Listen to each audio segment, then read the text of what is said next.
Mentality হাসপাতাল কয়টা? আমি প্রথম যখন অস্ট্রেলিয়া গেছি, প্রথম 2016-তে গেছি প্রথম, তারপরও গেছি অনেকবার, টানা গেছি 3-4 বছর। যাইতে হইতেছিল তাবলিগি কাজের কারণে। তো আমি যখন এয়ারপোর্ট থেকে বাহির হয়ে আমি জিজ্ঞাসা করছি যে তোমাদের এখানে মানসিক রোগীর হার কত?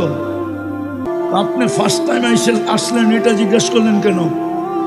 আমি বললাম আমি নামার পরে লোকগুলার অবস্থা দেখা আমার মনে হলো যদি আমার পড়া ভুল না হয়ে থাকে, এলমে কেহাফা যদি ভুল না হয়ে থাকে পড়া, তাইলে মনে হয় আমার ধারণা সঠিক হবে।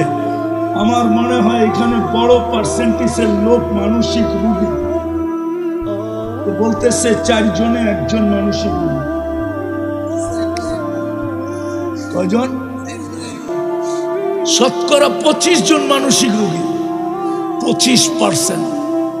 অস্ট্রেলিয়া